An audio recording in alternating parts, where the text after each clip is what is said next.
बिस्मिल्लाहिर्रहमानिर्रहीम अस्सलामुअलैकुम वरहमतुल्लाहि वबरकातुहू। आप समाअत फरमा रहे हैं निकाह नामे की मालूमात। या पांचवा पार्ट हमारा समाअत फरमा रहे हैं। चार जो हमारे एपिसोड आपने समाअत फरमाए उसमें हमने कॉलम नंबर 17 यानी 17 तक हमने आपको बता दिया था। अगर आपने हमारी साबिका वीडियो नहीं देखी तो वो वीडियो ज़रूर देख लीजिएगा। ये स्क्रीन पर मैं आपको निकाहनामा दिखा रहा हूँ। मैं कराची का रहायशी हूँ। ये कराची का निकाहनामा आप स्क्रीन पर देख रहे हैं, तो लिहाजा ये कराची का निकाहनामा मैंने आपके सामने बयान किया। बाकी और कंट्री का मैंने और सिटी का मैंने निकाहनामा देखा तो उसमें थोड़ी सी तब्दीली है। अच्छा, हम आ जाते हैं कॉलम नंबर 18 की तरफ। इस कॉलम नंबर 18 में लिखा है कि आया शोहर ने तलाक का हक बीवी को तफवीज़ कर दिया है या नहीं। अच्छा, कॉलम नंबर 17 की थोड़ी सी और वजाहत कर देते हैं। कॉलम नंबर 17 में लिखा है खास शराइत अगर कोई हो तो बयान करें।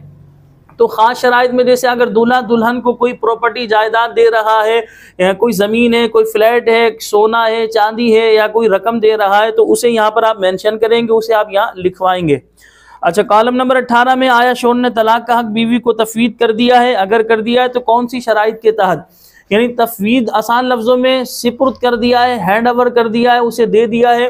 तो लिहाजा अगर शोहर ने बीवी को तलाक का हक दे दिया है तो यहाँ पर लिखवाया जाएगा। अच्छा, यहाँ पर एक छोटी सी मिस्टेक ये होती है, छोटी का बड़ी मिस्टेक ये होती है कि जो निकाह खां होते हैं वो ये निकाहनामा पहले फिलअप करते हैं, पहले भरते हैं। तो अब दूल्हा दुल्हन वालों ने कहा कि हाँ हमने तलाक का हक दिलवाना है। अब काजी साहिब ने निकाह खां ने यहाँ लिख दिया जी हाँ तलाक का हक बीवी को तफवीद किया गया, जी हाँ।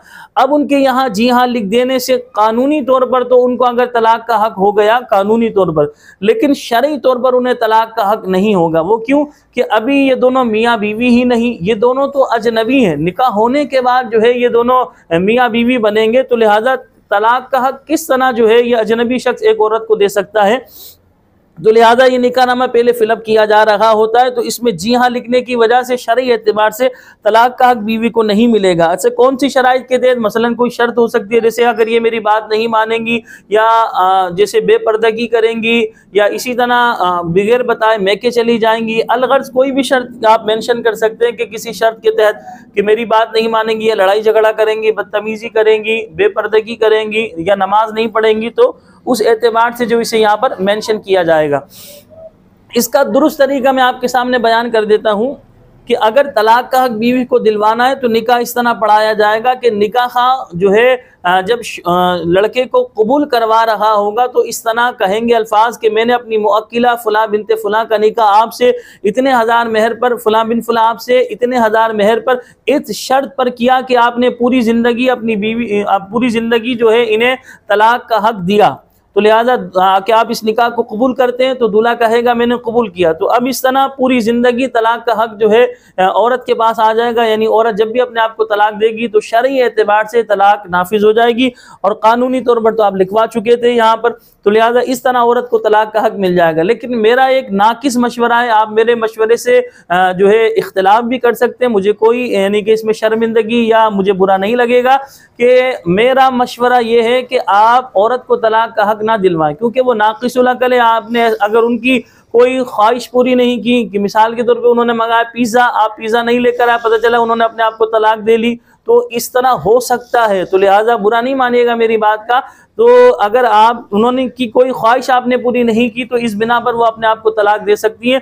औरत के मुकाबले में अगर देखा जाए तो मर्द जो है बहुत ज़्यादा मजबूत होता है, तो उसे बाज़ दफ़ा वो अपने आप को संभाल लेता है, लेकिन औरत के लिए संभालना बहुत मुश्किल है। बाज़ औरतें मर्दों से ज़्यादा मजबूत होती है, इसमें कोई शक की बात नहीं, लेकिन अक्सरियत के हवाले से हम बात कर रहे हैं। तो लिहाजा ना दिलवाएं औरत को तो बहुत ज़्यादा बेहतर है। लेकिन हमने आपको बताया निकाह खां जो होते हैं ये निकाहनामा पहले से फिलअप करते हैं, तो यहाँ पर जी हाँ लिखवा देने से तलाक का हक नहीं मिल जाएगा। शरई तौर पर, कानूनी तौर पर तो आप करवा सकते हैं लेकिन शरई तौर पर नहीं मिलेगा।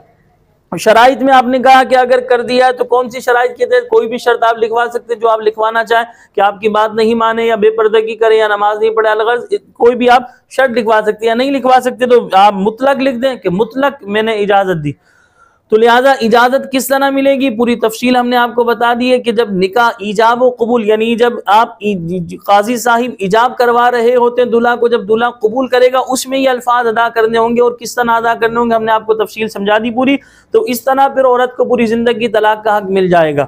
लेकिन इस तरह निकाहनामा जो ये पहले फिलअप किया जा रहा होता है, इस तरह औरत को तलाक का हक हरगिज नहीं मिलेगा।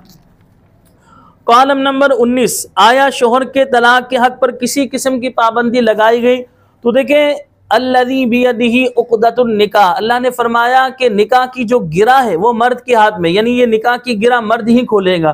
तो अगर हम इस्लामी पॉइंट ऑफ व्यू से गुफ्तगू करें, शरई नुक्ता नज़र से, कि मर्द के तलाक पर किसी किस्म की कोई पाबंदी नहीं लग सकती है, यहाँ पर कानूनी तौर पर ये एक कॉलम लिखा हुआ है। अब मेरी भी ये बात समझ में नहीं आती कि किस तरह शोहर पर जो है तलाक पर पाबंदी लगेगी।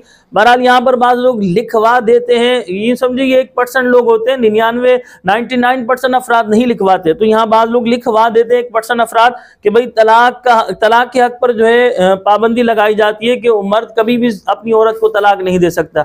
अब इसमें आप एक तौर पे तो आप अपना फायदा सोच रहे हैं कि भाई मेरी बहन को, मेरी बेटी को तलाक नहीं होगी। दूसरी तरफ आप देखें उस मर्द के लिए, अगर ये खातून उस मर्द के मिजाज के मुताबिक नहीं हुई, मसलन बेपर्दगी करती है, नमाज नहीं पढ़ती, इनकी बात नहीं मानती है, अपनी कज़नों से, अपने कज़न से बातें करती हैं, तो और अलगर्ज इसी तरह जो है फैमिली के जो घरेलू मामलात होते हैं उसमें परेशान करती है, इनकी किसी तरह बात नहीं मान रही, तो अब इस शख्स का इस खातून के साथ ज़िंदगी गुजारना जाहिर सी बात है सर्दे दर्द बन जाएगा। तो अब वो किस तरह ज़िंदगी गुजारेंगे? तो अब शरीयत मुताहरा ने जो तलाक का हक दिया वो इसीलिए दिया है कि जब इन दोनों के जहन नहीं मिलते, इनमें हम आहंगी नहीं होती, इनकी जिंदगी प्रॉपर नहीं गुजर रही, तो जाहिर सी बात है मर्द ने इस ऑप्शन को इस्तेमाल करना होगा।